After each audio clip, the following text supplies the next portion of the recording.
2 of the Plague Papers.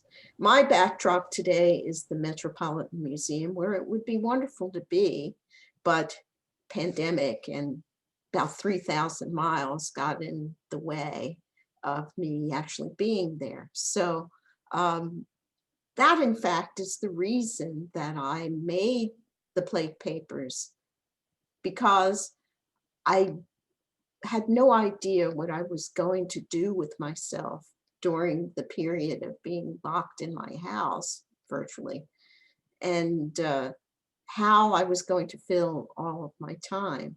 So since going to museums is one of my favorite things to do, I decided to do a little scouting around online, and lo and behold, there were many and sundry museums of all different kinds.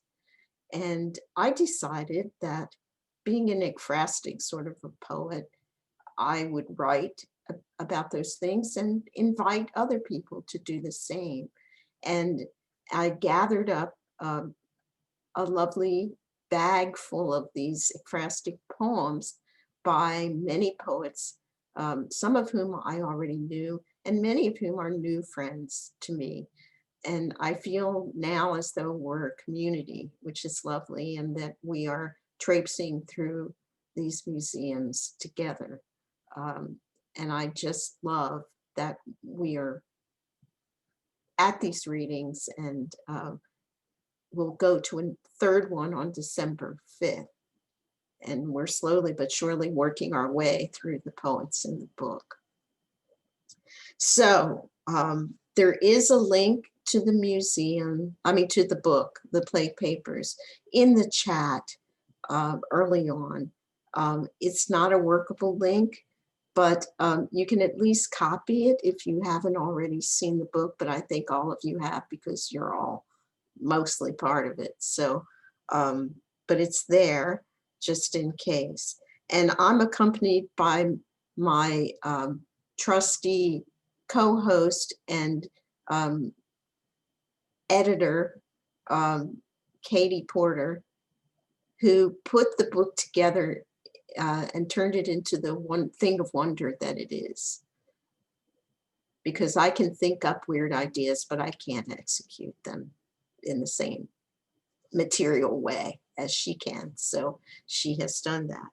Our first reader today will be Joan Leota, and we have met before in various virtual forums, but I feel somehow as though we're actually meeting for the first time here. So welcome, Joan. Take it away. Thank you, Robbie. I'm out here in my husband's little room, one place that I haven't messed up in the house. And I too am a lover of museums and like to write ekphrastic, as Lorette knows. It was so much fun to be able to go to these many museums virtually. And when Robbie suggested this, I was so excited. And I started to look for paintings and artwork that I really liked. And I was pleased that she selected this one because it's one of my favorites, Edward Hopper's Cape Cod Morning. I like the American art that's in the Smithsonian, and I go to the Smithsonians that are in DC quite often, or used to. We lived in DC for a number of years, and so I was really, I used to go all the time. But now I'm not even allowed in DC, although they just changed that actually. People from North Carolina were not allowed to be in the district because we had too high a COVID rate. So when we go see our daughter in Virginia, even though some of the museums had opened, we weren't allowed in. I think now we are, but when we go for Christmas, Lord willing, we won't go to a museum. We'll just be with our daughter for Christmas. So this poem, as you saw, the woman is leaning out of the window, looking out of her bay window. And it just struck me as what we are doing now. And I titled my poem, "Is She Yearning to Go Out?" She is alone, leaning into the bay window, face almost against the glass, looking on her outer world, grass gone wild, bathed in east's bright early light, ocean just over the ridge. When I look out my kitchen bay, my ken is a world of birds darting here and there, tamed grasses, neatly trimmed, even in this time of pandemic. Ocean, yes, it's near, but not close enough to see or hear. My world continues up to the fence. Her eyes peer far beyond any boundaries. Alas, the size of our worlds beyond our artful bays matters not at all, for we are both confined inside, waiting, waiting, waiting, until we can safely tread upon these grasses, run and dip our feet into the ocean. And that's it.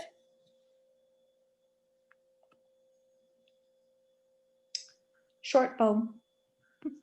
Okay, thank you, Joan. Thank you, Robbie, for having me here. Oh, it's lovely to have you. It says I need to unmute myself, but I have unmuted myself, so. Oh, I can hear you. I better Sounds mute strange. myself. Okay. Our next reader is Judith Sornberger. Hi, Judith. I can't hear you. There. Thank you so much, Robbie You're welcome. and Katie, for doing this beautiful thing and for including some poems of mine. The first one I'm going to read, I also love American art as well as all kinds of art, but the first one I'm going to read is called The Recipe Book, and it is a painting by N.C. Wyeth that is in the Brandywine Museum. And I love Wyeth. I love all the Wyeths, but there it is. There it is. So, The Recipe Book. She stands at her table, finger on the tattered page, the way Gabriel finds Mary in Renaissance paintings. Who knew we could be so lovely in a kitchen washed by snowlight? Milk in a small glass pitcher, eggs dreaming in a basket, and above the woman's pink apron, a pinch of creamy cleavage. Light licks the inside of the blue ceramic bowl she's braced against her belly, the better to mix the gathered ingredients. Who knows what Mary is reading when the angel interrupts her? Does her finger follow an ancient narrative of making?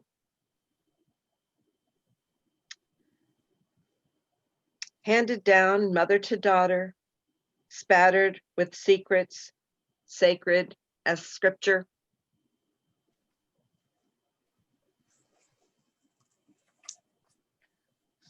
So the next, my other poem is from a painting by Gerrit Dou, a Dutch painter, and the painting was from the Leiden collection. And the title of the poem is the same as the title of the painting.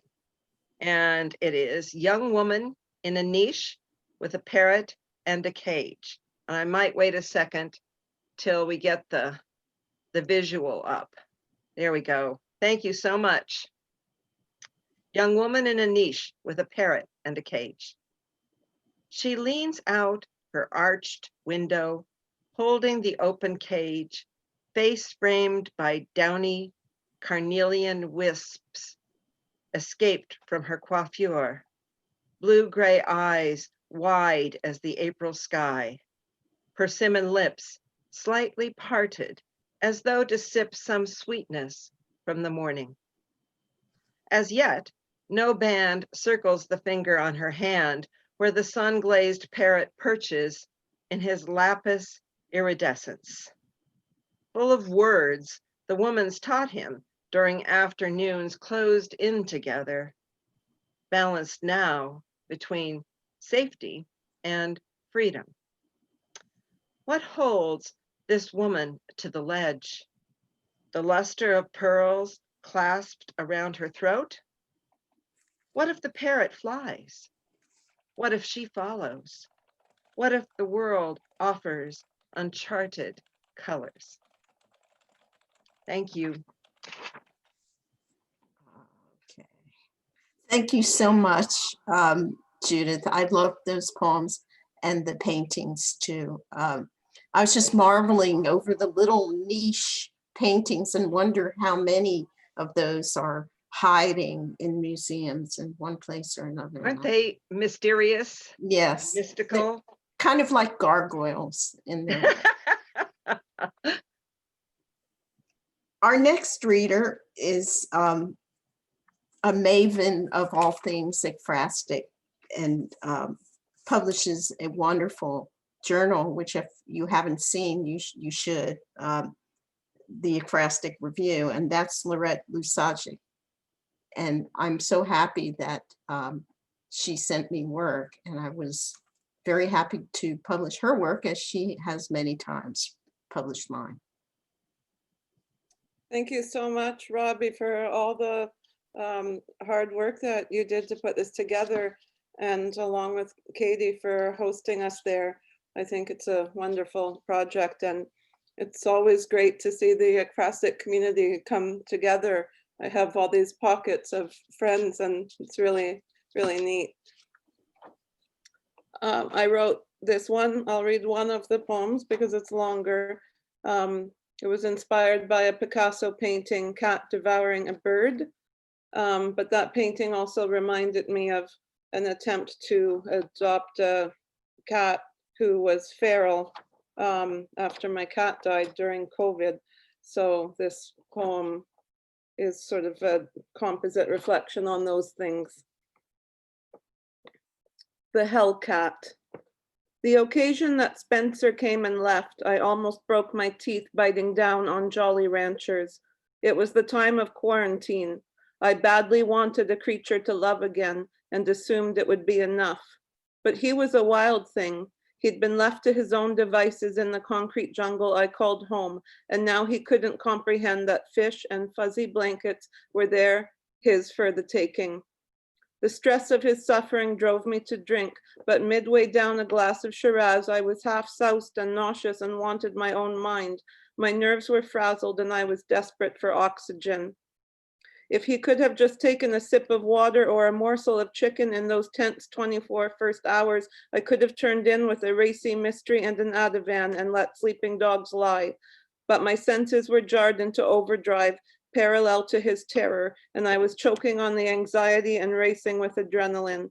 The creature was climbing the walls, hair on end, mouth jagged and agape, like something out of Transylvania. I popped a watermelon lozenge first, then a blue raspberry, crushing them between my molars with a vengeance. An old and badly patched cavern cracked a little more, just a fracture somewhere between gold and bone and sugar. In the night, the ache awakened me, and I spat shards of blue jelly and a few enamel tendrils into the sink. There was a hole in the window screen, and a handful of black and white fur stuck to the gash in the wires. Spencer was gone as quickly as he came, as if he'd never had a chance. I questioned everything in that moment. If love could cure anything, if safety was always a mirage, if grief over nature's brutality was really empathy or just a mass delusion. I wanted to be as tough as my mother, who once conquered the vicious snapping turtle attacking her geese. She wrung his neck with her bare hands and made him into soup without flinching. I wanted to be tough like my father, whose reasoned softness was just the frosting on steely resoluteness. I wanted to look at life and death with the same sturdy peasant blood as they did, but all I had was anguish and poetry. I was all hope and impulse and wound. The ragged tear in my mouth started throbbing, and I fumbled for aspirin, for anything harder, but the kibble and the tuna were still untouched, and the kennel carrier was empty. Spencer was gone, and now in more danger, like everything else I'd ever tried to save. Thanks, Thank you thanks, so much. Lorette. I just love you. that painting too.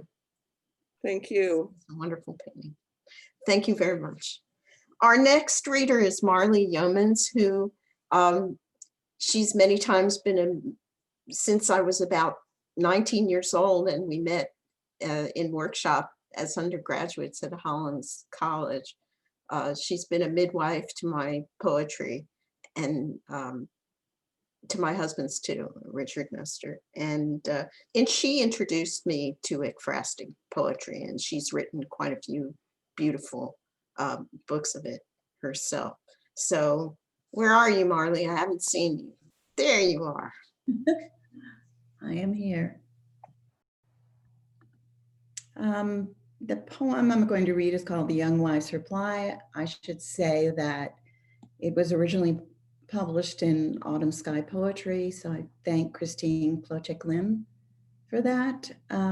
It's a response to an anonymous Old English poem. There was one burned copy that survived in the Exeter book, so it's sort of circa 940 and has a hole in it. Anyway, an exile calls to his wife, or maybe his betrothed, and wishes her to cross the sea to him. And it's in the collection of the Exeter Cathedral Library. The Young Wife's Reply. Riddle of runes safe hedged in my hand, writings I cannot read but now hide in heart's hold. I am the girl who gleams like an elf, glinting in light-shafted glades of the wild lands, the one who has often and often watched from the walls as nightingales loose their dream songs, deepening the green of leaves, the one who is close clasped by the sibilant cry of the sea, bewitched, called by the Christly wave-walking ships and whitecaps, who pines, who will listen to no lesser prince, who will skim the marine swells like a Manx shearwater, angling, aiming in all haste toward your hand. I'll dare the salt, the drowned water world, for no jeweled hunting hawk or gem-collared hound, no horn-hilted seax or serpent-hoard barrow could compare with the prize of your presence, you, rare in renown, mine and monarch among men. Thanks, Robbie. Thank you, Marley, for coming and for reading and for sending me your work. Our next poet is Aaron Fisher, and I could see right away when I received a parcel of his poetry about photography that he also, like me, likes to haunt rooms full of seedy photographs, or photographs of seedy places and people, and finds them fascinating and identifies with them. So I hope I'm not putting thoughts in your mind, but that's when it seemed to me reading. So these. you have, wait, can you hear me? Mm-hmm. All right, so yes, seedy, you got me, just in one word. I don't need to read now. I will show you. So I have two poems in the Plague Papers. They're both about work by Weegee, the great New York photographer from the 30s and 40s. And they're here, wait, they're in this book, in this chapbook, you see? So this is great. I'm glad that I got to hear some of your poems. It makes it even more of a privilege and a pleasure to read with you folks and to you folks. And this is the photo. Let me see if I can make this work. You eat this, you're going to get, oh, it's gone. All right, well, no photos for you folks. Sorry. No, Katie will put them on. Tell her the title and she'll. Oh, Katie, you've saved me. It's a woman shot from a cannon. I thought it was going to be like a spreadsheet come up, but nothing. Yeah, well, all she has to do is click on the cover. It's good. Oh, can you make it bigger? Oh, better and better. That's it. Okay, so woman shot from a cannon. Blurred as you clear the mouth of the cannon, your Weegee's idea of a joke, zipped top to toe in your fireproof suit. All I can see through the faceplate are your eyes. But I know when you somersault from the net and strip down to your spangled leotard, you'll be as taut-breasted and narrow-hipped as the runners in Central Park. I want you to do something for me. Just this once, ignore the drum roll, the gape-mouthed rubes in the cheap seats, the tiresome insistence of gravity, and fly to me. Banking and soaring above the streets of Alphabet City, where I used to score smack from Chilly Willy on Avenue D. When you get to the Hudson, gone the beaten gold of old masters in the late afternoon sun, I'll be waiting. I've fallen for so many women on their way down, but none traveling as fast as you. And in those first few giddy weeks, we were sure we could save each other. Soon enough, we were just two tired swimmers caught in the same riptide. This time will be different. Trust me. If you're flying in fast and low, look for the house with the new roof, the flagstone walk, the rose trellis. I'll be out back, wearing the bullseye. Thank you.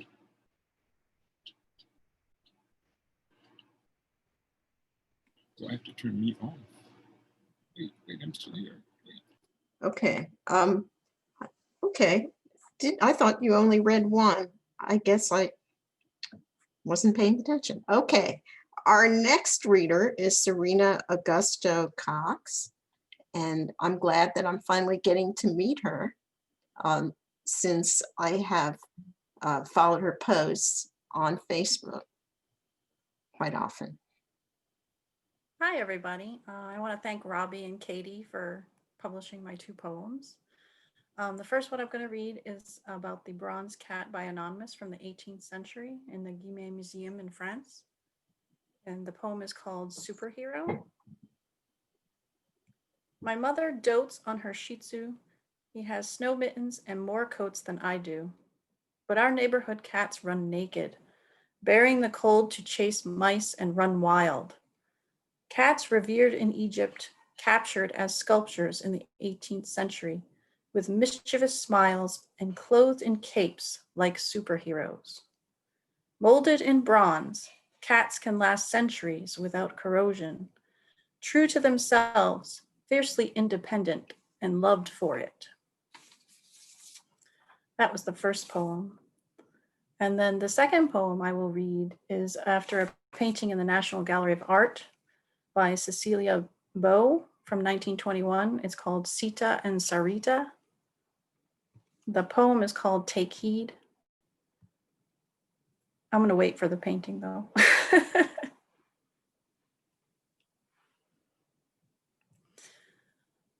Take heed.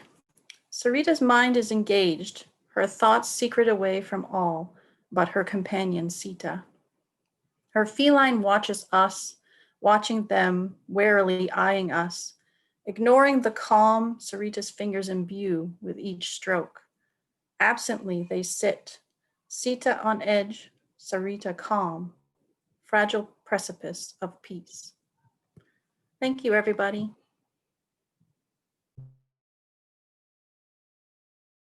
I'm muted. I'm sorry. Thank you very much for sending me cat poems. I'm sure that all of us were happy to have them. Our next reader is Mary McCarthy. I want to first thank Robbie for getting this project together and thank Katie for the wonderful job. Really, the organization is just wonderful, the way you can go back and forth between the art and the poems. The first poem I'm going to read is from an image from an illuminated manuscript that is in the Metropolitan. It's called Last Judgment in the Initial C. In these dark times, so distant from your own, your illuminated page becomes both window and mirror. Though you worked alone, anonymous, in a cold room, often hungry from scarcity or dedicated fast, dressed in the humble robes of your drab order, you made a brilliant splendor on blank parchment, taking endless care with each mark, each pattern, each drop of precious blue, burnishing it with gold leaf to honor the gift, the hope of redemption beyond the sufferings of flesh. Inside the great initial sea, drawn like a circle with an open gate, like a vessel set to pour a stream of water, wine, or grace onto a world of dry thirst, fulfilling the promise of completion. You painted Judgment Day, not full of fire and demons, but of men pulled up through broken earth, re-embodied, whole, looking for rescue, forgiveness, and relief from the calm figure of a God more sad than vengeful, who might not lift them to higher ground, but will not consume them in obliterating fire. And in my time, so far from yours, this page shines out with a defiant shout against the dark, making beauty to defy the press of death, reminding us that always and everywhere, against any odds, we draw our own way to salvation. I'd like to read one other. It's after an engraving by William Blake, surely one of the greatest artists and poets that we've ever had. And the engraving is of Job's evil dreams. It also is in the Metropolitan Collection. The poem is entitled Night Terrors. More than the worst of ordinary nightmares, those common visions stitched from rags of memory and fear, the shrapnel of trauma, the still live ordnance from a forgotten war. This is the king of nightmare, proud and overwhelming as Job's bullying God, holding you tight in his coils, snaking around every limb, while with the cold precision of a raptor, true nightmare, demon God, risen from the deepest pit of night, steals your breath, covers you with his weight, presses down until you lie paralyzed and helpless, yet knowing all you need is the smallest movement, that even an impossible finger's twitch will free you, unlock your breath and body from his foul possession, and send him roaring back into oblivion. Thank you. Thank you, Mary. I so seldom hear you read. I see you on readings, but I so seldom hear you read, so it's a pleasure. Thank you. Thank you for having me. Yeah. Lindsay Royce, are you here? I have not seen your name, and you are supposed to be up next. Oh dear, I hope she's okay. Popping in, Robbie, we have one person who's unidentified. Is iPad 3 Lindsay? If anybody wants to speak up? I guess not. Okay. All right. All right, so our next reader then, if Lindsay is not here, is Annalise Jachimides. That rhymes. And that was also quite lovely. Thank you. That was perfect. Thank you very much. And I do want to say that, you know, I came blind to this collection. I submitted blindly, and I'm really quite honored to have had the work rise up to be considered and included in. It's a really compelling collection of work. All of the poets are really quite remarkable, and the pairings. And I just want to say also that last reading, there was a guy who was talking about a poem he wrote in response to a Hopper painting and how he had written it early on before you could access things online. And so he had some details wrong. And I walked away thinking, wow, I never pay attention to that. I'm not even trying to tell the story of the painting. There's something energetic that rises up in me, and that's what I respond to in each one. So the first one I'm going to read 2 poems that are in the collection. And the first one is Motion. And it's written to a painting called Evidence by Toyin Ajin Anduntola, who is, both of these artists I love, and both of them are quite young. She was born in 1985 in Nigeria. She lives and works in New York. And this painting is about 14 by 17, I believe, and it's in the Museum of Modern Art. Motion. Traveling on roads that blister my unshod feet works cartographic images deep into the souls, a route unplanned. How did I fall out and keep moving, keep walking? If I were only to look, nothing would shield me from the bleak, the black, the blinding light of walking into myself. No looking, not yet, not until calluses form and the bleeding stops. The second poem is Mapping, and it's written to Giant by Mark Bradford. Mark Bradford, I think, was born in 1961. He's a South LA artist who grew up in South LA, lives in South LA still, works there. He works in a big garage. And his work is, it's taking pieces, segments of found papers that he uses a lot. That's not the only component he uses, but a lot of it is. He will travel through South LA and rip things off of posters that are up and those kinds of things. And that's what he used. This one is 8 feet by 11 feet, just so you can get a sense of the breadth of this. He also was a MacArthur Genius Grant Award winner.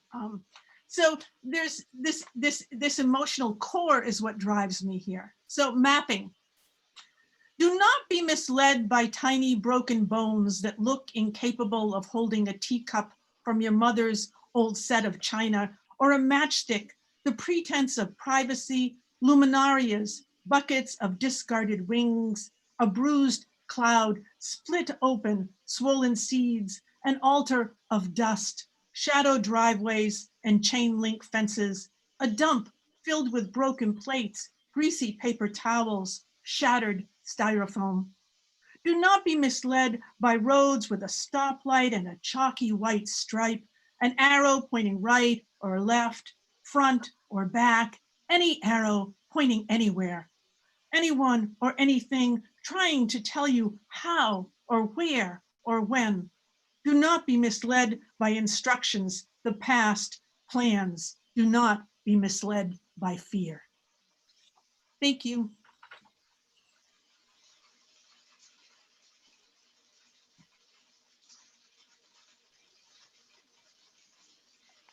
Our last reader, alas, is Penelope Moffat. And I spend a lot of time online with Penelope at our very own generative workshop on Sunday afternoon. So I'm so happy to have her work in the book.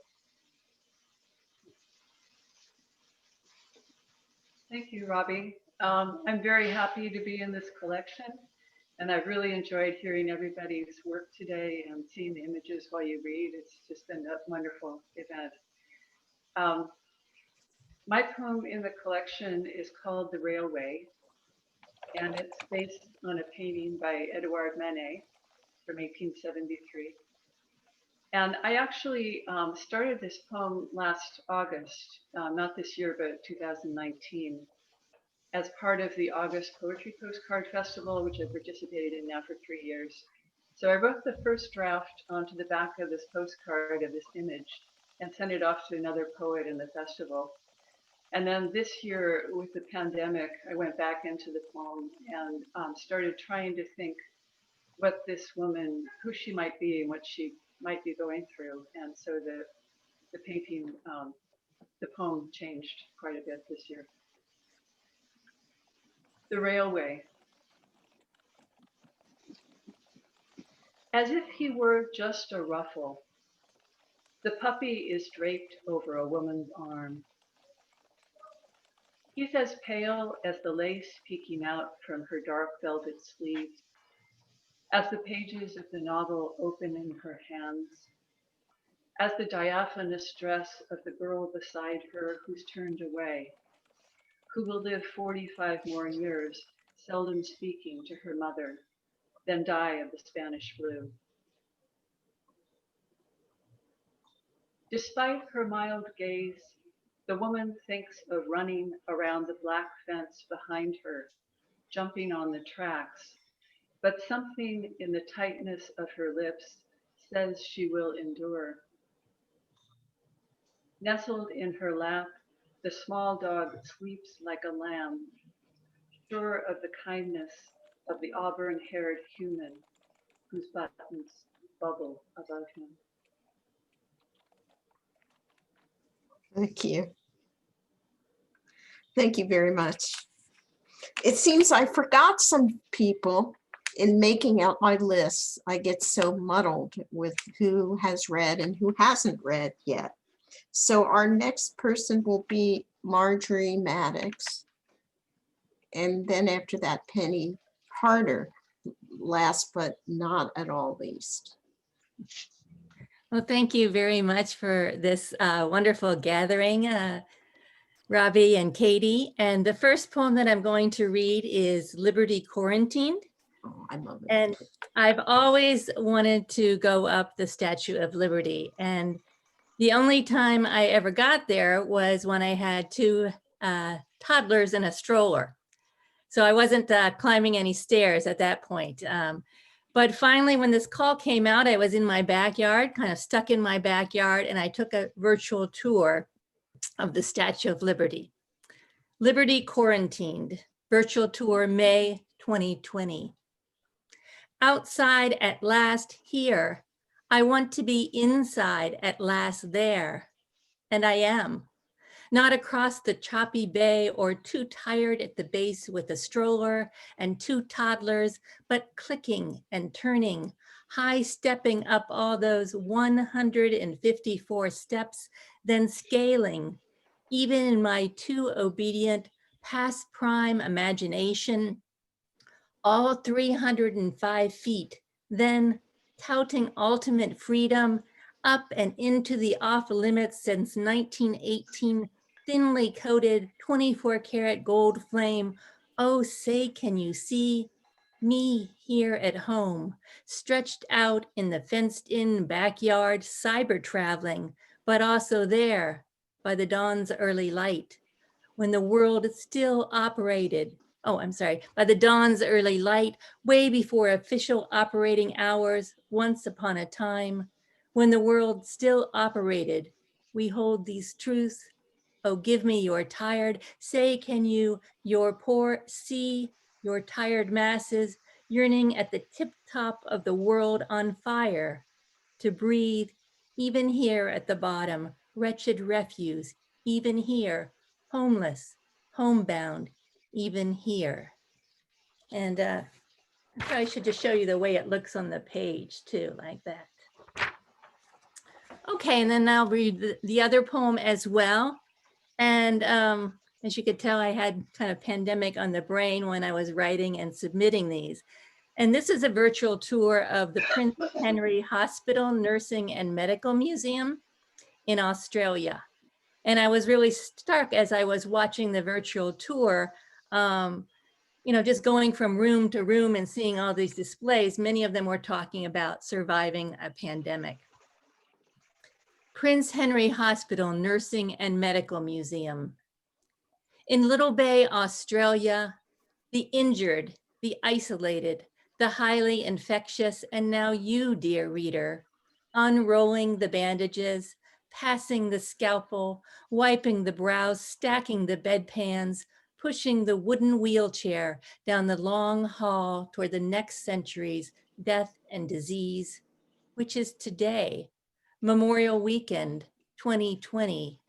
The museum's smiling mannequins unable to say which way to turn to escape the vast array of scales, the showcase skeletons, the inevitable interaction with grief, and what the typed captions will read after next decade's renovations make room for this year's tallies of loss and sorrow.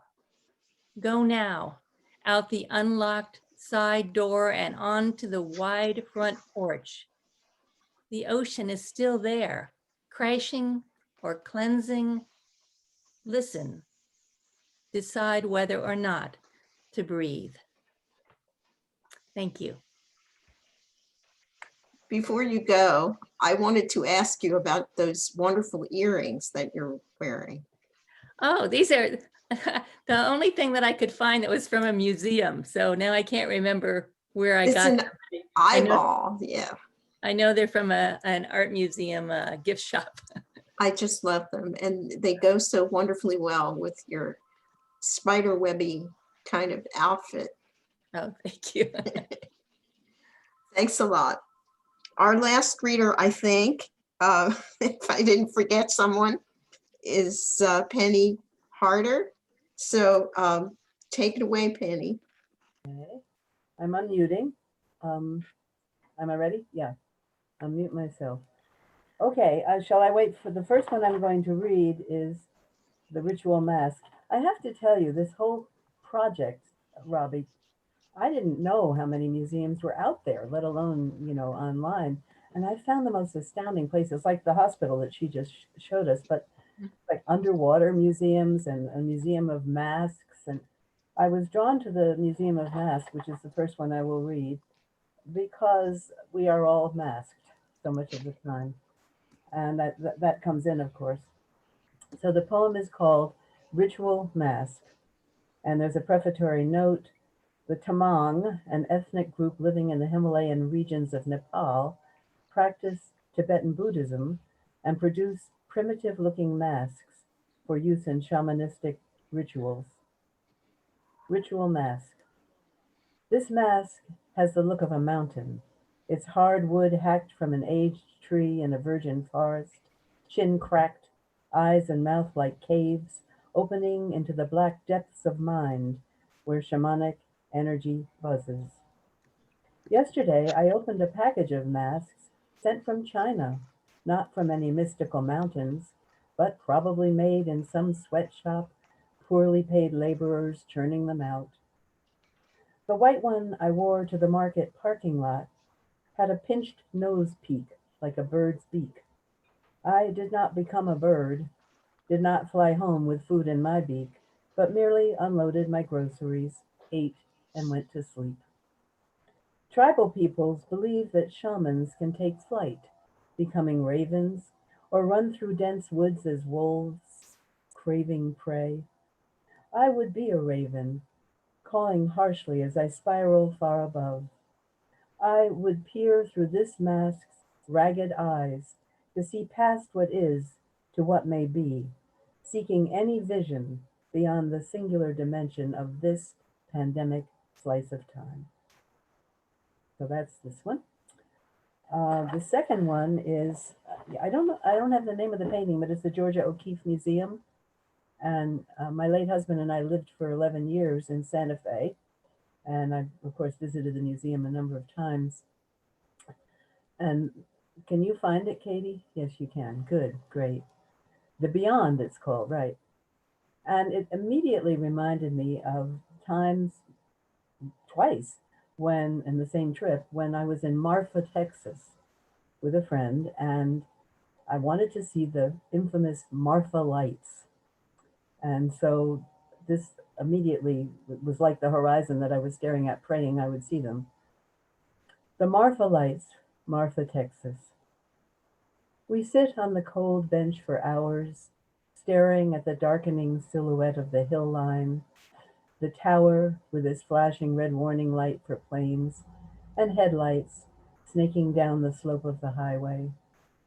Other watchers are here, a family of 2 with children and a dog, a lone hiker, all of us waiting for the sun to set. Meanwhile, A large scorpion appears from nowhere, a black shadow scuttling along the seam where a low wall stands between us and the fields that seem to go on forever. A few children gather around it, keeping a safe distance until they are called away. Some say aliens are behind those flickering orbs that fortunate folks have seen suddenly jet up along the crest to shimmer and dance against the night sky. People near us point to the distant headlights, casting lights on the far hills, saying, "There they are, look, right over there." They want to believe. My eyes begin to blur from staring at the horizon. Time to go home, no luck tonight. We long to go beyond the world we know, want to encounter mystery bare-handed and hope for revelation. White light, the mystics promise when we die, and then what lies beyond. And thank you all. I've loved this. Thank you so much. Well, that concludes the poetry from the book. And anybody who needs to may now leave and wants to. But if you want to stay and chat for a little while, that's okay with me for a little bit. I was wondering, apropos of, I forget who it was who was talking about, I think it was Annalise who was talking about how she approaches works in order to write about them. Someone actually is doing an anthology on that, and is taking pieces, took a piece from me. So I was wondering if anyone else had an interesting approach to works before you write about them.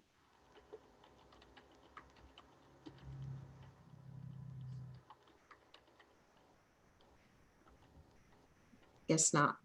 Well, I think let's step up here and just say, feel free to unmute yourselves. Our official program is over. I'm going to put us on speaker view so that, and feel free to chat. We know you all have something to say. I can start if you want me to. Quite often when I look at a work of art, I see in it a question or a mystery that has intrigued me and drawn me to the work to begin with. And that's what I tackle when I write about the painting or the work of art. I want to answer that question in one way or another, or write about the fact that there are many questions and you know what that might mean. So I wonder if other people have other approaches to things. Robbie, some years ago, I wrote an entire book of poems to the woodblock prints of Hiroshige and Hokusai. It was called Stages and Views. And I wanted me to be out of it. I just wanted, but what I found was I entered each painting, and then the creativity, if you will, came in whatever I felt I needed to include and extract and exclude. So what in that particular woodblock print called to my spirit and to my memory and to my imagination, and what didn't. And so obviously you can't include everything in the painting. No. So it was a very, I felt as if I entered each painting. And then, interestingly enough, this is just a little side story. When we were in Santa Fe, of course, I did thrift shops, as I always do. And there were 2 woodblock prints by Hiroshige, and I thought they must just be, rip-offs. And they were like $15 a piece or something. And I bought them. And the woman behind the desk said, "Oh, I wish you'd been in earlier. That we had 5 or 6 or 8 of them." And I'm thinking, oh my goodness. But anyway, there was a Japanese antique store in Santa Fe. And on a whim, I brought them in, and they were real. Oh my gosh. Oh my God. I ended up, we needed a car. We were on a tight budget. Ended up getting $2,000 for them after he took his cut and bought a used car. So wow. Oh my God. So I entered some paintings, and that's the only, when I saw them in the thrift shop, One of them I had written about, one I hadn't, but immediately I recognized them, so you never That's know amazing. where a painting will lead you. Hi, Betsy. Or a yard sale, or, Yeah, that exactly. sort of thing. Yeah. What's that television show that they do on PBS where people Oh, bring in the junk from Yeah. their house? Cash in the attic, or is that? that's Antiques a different- Roadshow, Yeah, Like Antiques that, yeah, Roadshow. yeah. Yeah, one of my favorites. yeah, that's In- fun. I know in Britain, That's what I found well, in the too, UK, they have cash in the attic, which is similar, I think. That's a neat title. Yeah, it's fun. It's a fun. Yeah. I have a question, Oh. everybody. And you're writing to something that you're physically in the presence of, as Yeah. opposed to seeing the image online or in a book. How does that impact you, or does it impact you differently? It definitely impacts me. And in fact, the very first piece in the book is about how the virtual David online is nothing like the poet's experience of the actual statue. And that was the only person who wrote about that subject. And I think that's an interesting subject to tackle. But certainly when I go to a museum and I look at a Van Gogh, for instance, the sheer presence of the paint and the thickness of it, the expression of those brushstrokes, it just knocks me sideways. It has an emotional impact that a print or a virtual photograph can't have. And I think also, am I muted? No. Oh, okay. I think also that seeing a painting in the context of other paintings makes a difference too. I have to admit that the N.C. Wyeth poem, the recipe book, which also has some alternate titles, I first did see at the Brandywine Museum in an exhibit of N.C. Wyeth paintings. And I liked all of the paintings I saw, but this one really stood out to me because it was really a tribute to his mother. And, the other paintings were often his illustrations of adventure books and things like that. And this one just seemed so tender to me that it just really spoke to me. And so I have to admit that then I went looking for it online to write the poem so it would fit into this anthology. But I do think, but I do think that the context, when you see the painting with other paintings around it, somehow it's a different experience than just seeing the painting by itself. Do you think? I definitely think so. If you go to New York and you go to those museums, they in themselves have a personality and a character that influences the way you see the work. Yeah, that was, I never appreciated his work before because it seemed like such it is a real person. everyday, kinds of things like that. And you really brought so much to that painting. Which one?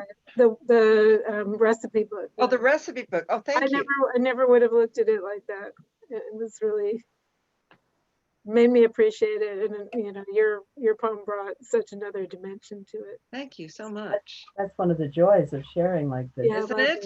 And it occurred to me that Zoom may be with us for a while because there's no way I could get to a reading in California, Yeah. And this way we get to share so much more. It's not the same as in person, but it sure does delight me.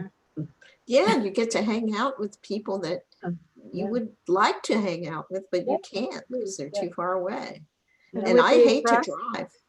With the acrostic, it's great because we can see the work Yes. and the response, and Thank you for Katie for putting them up like that beautifully. that's really great. Yeah. Jan, you should say something about your workshops that you do, Jan Freeman. Oh, I've been running workshops through Mass MoCA, Acrostic workshops that are generative workshops, 6-day well, 6-day retreats. And now I'm also doing weekly workshops, and then all via Zoom, which it all translates really well on Zoom. And in person, we would visit particular works of art at Mass MoCA or at the Clark Art Institute. So we're getting very different kinds of artwork. And I feed the participants an opening line, a couple of choices of an opening line, and people write. It's generative. It's not about criticism.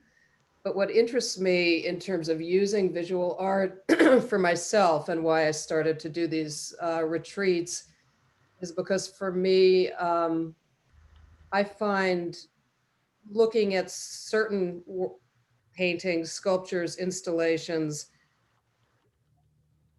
through the experience of viewing them, I am able to access emotions, memories that I would not otherwise have access to at all. Initially working with grief and with trauma in my own life and writing through the visual art. In that way, I really using artwork as portals. Oh, what a great word. Perfect.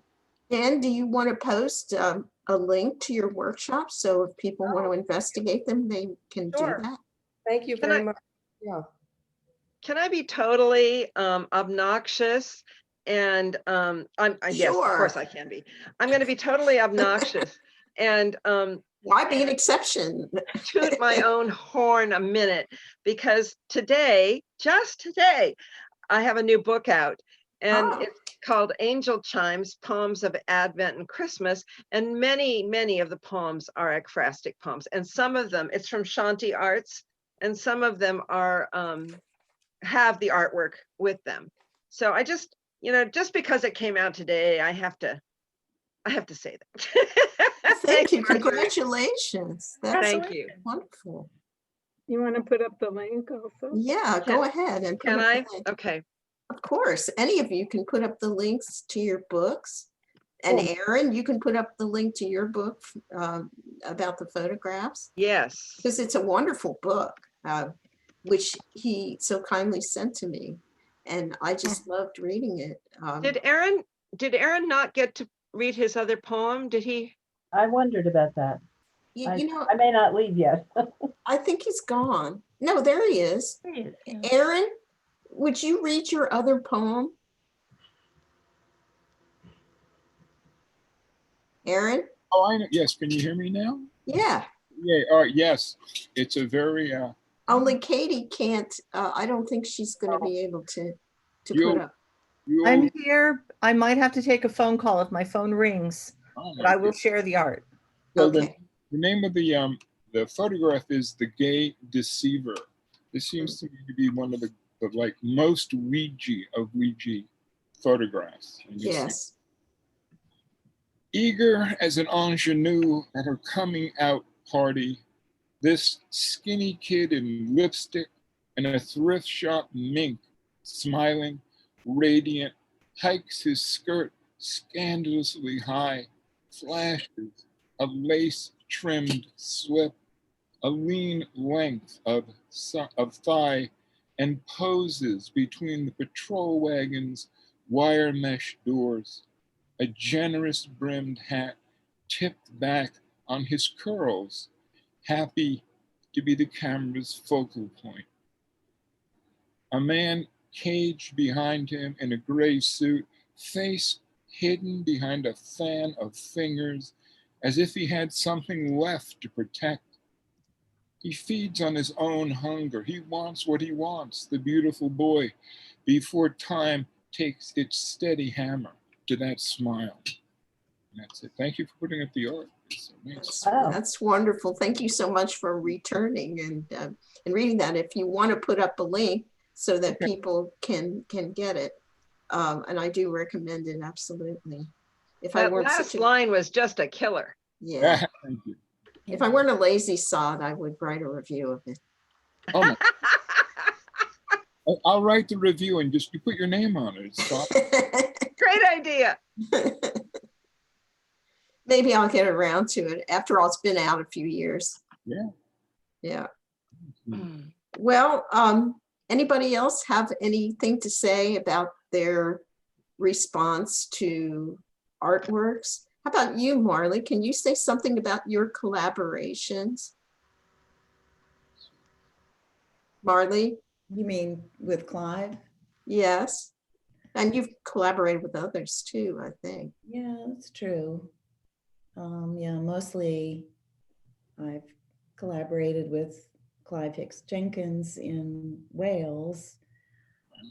I don't know though, you know, in our case, for those books, the book came first, and Clive is very immersive. He'll read the manuscript over and over and over again before he ever makes any drawings. And he's done a lot of my books now. I've done some other projects with other people. I did some pieces with Makoto Fujimura, and that was really interesting and different. And then we did a presentation at a conference together. But mostly they've been distance work where I didn't really see the person. Although in Clive's case, I did get to go to, he had a big retrospective in Wales. And I got to go to that and work with them in person. So the Japanese artist that you worked with, was that artist also responding to your work rather than working together? That one was kind of circular because he dared people in different art forms to make pieces that were based on the 10 Commandments. Sounds like a tough call. And I wrote a short story and sent it to him. I was seeing, we were in a program together and I was seeing him a couple of times a year. I sent it to him and then he did, I guess, 10 or 12 paintings to go with them. And he's a Nihongan artist. That's a medieval painting, Japanese painting, where you work with ground precious stones and platinum and gold and silver. It's really wonderful, interesting work. And we actually did a presentation at the Yale Divinity School twice. So that was really fun, really different. Yes. It reminds me of that series of Polish films about the 7 deadly sins.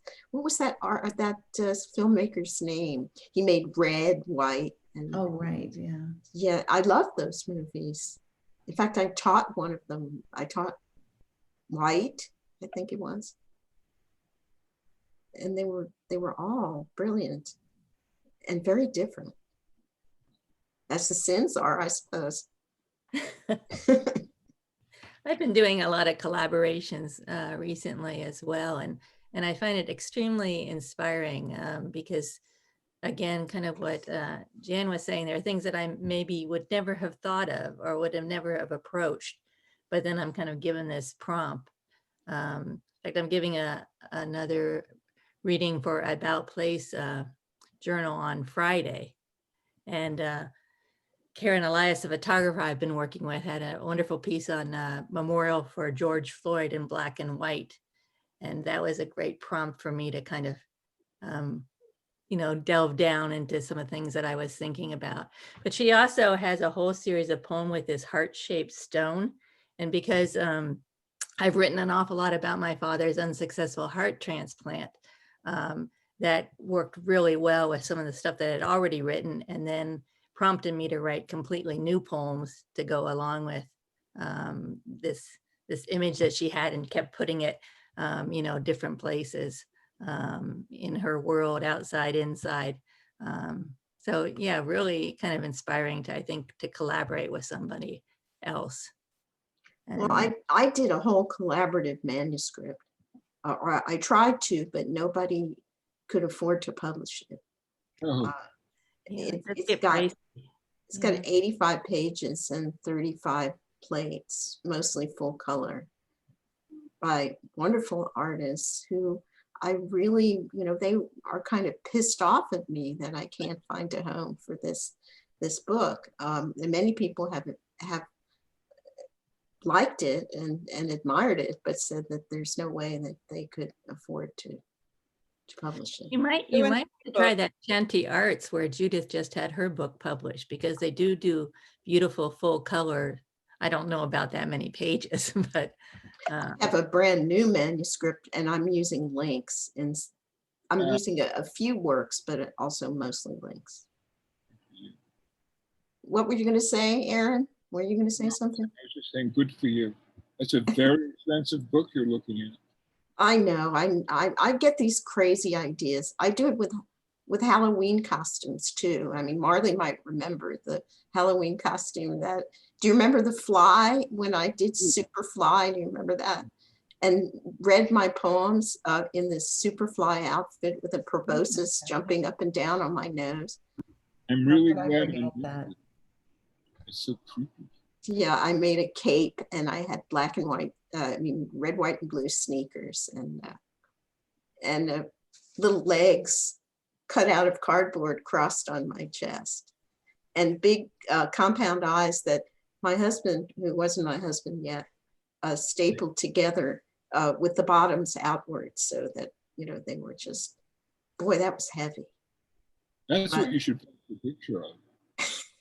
That's right. I should have worn that today, but I'm afraid I didn't keep it around. But yeah, I mean, it's very freeing to do poetry readings dressed in odd garb.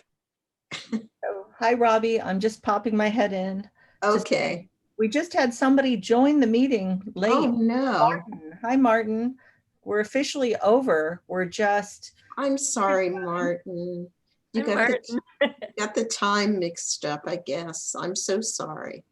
But you'll be able to watch and listen to it on recording, which Katie has so helpfully done for us. And we'll have to have a conversation whether we want this whole post-event conversation on YouTube, or if you want me to do any light editing of the end.